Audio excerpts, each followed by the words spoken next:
Oz the Great and Powerful opens in theaters around the country this weekend. It is a prequel to the 1939 classic, The Wizard of Oz, telling the story of that man behind the curtain. But what about the man behind the wizard?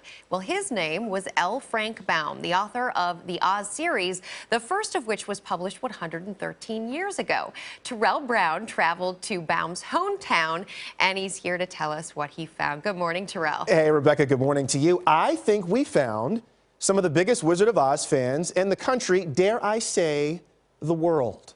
Baum's life and work is part of the culture of this small village in upstate New York, and a special group of fans got a rare opportunity just because they live there. Hello! 2 passes to the Oz Museum. There are your movie passes. It was the night Hi! 200 Oz fans had been waiting for. Are you wicked? Many showed up early. This is your ticket. A few dressed for the occasion. Thank you for coming. I love your shoes. I came with my Oz swag. All for a sneak peek at the new movie, Oz the Great and Powerful, a day before it opened nationwide. One of the perks of living near the small village of Chittenango, New York, the birthplace of L. Frank Baum, the man behind the wizard.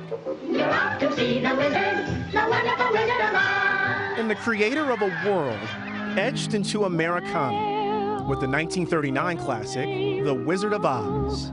He was a real dreamer, or literally a rainbow chaser. Michael Patrick Hearn is a historian writing a biography on Baum. He grew up in a very wealthy family, and then they lost it all.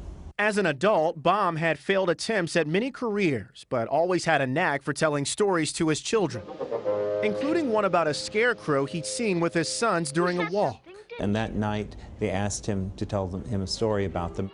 But it was his mother-in-law, Matilda Jocelyn Gage, a prominent champion of women's rights, who may have led to his commercial success. She would overhear Frank telling bedtime stories to his 4 boys, and she said he was a fool not to write them down, try to sell them.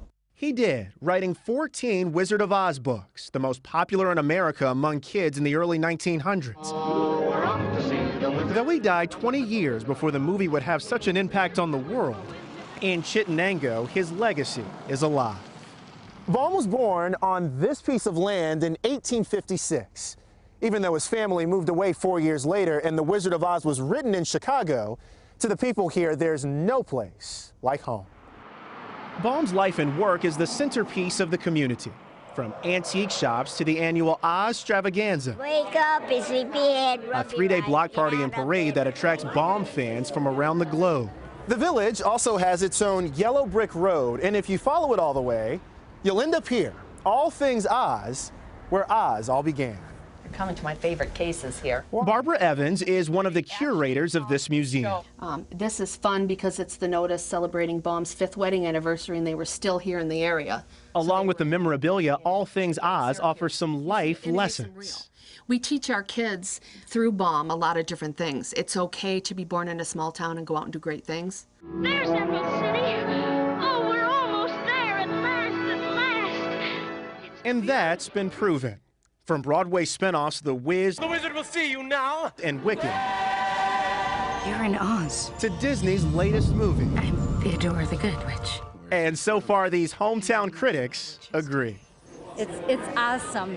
I kept thinking how L. Frank Baum would be so proud. You laughed, you cried, you just enjoyed living.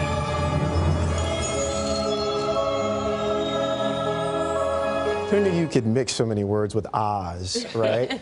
Baum's great-grandson saw the new Oz movie. He got in touch with us and said that he loved it. So a big vote of confidence from the family. It's a big deal. It's a sweet story. And Anthony, it's your time to skip now. Yeah, that's right. I was. Maybe I'll do that later still. I'll hold that back. That's all right. Terrell, yeah.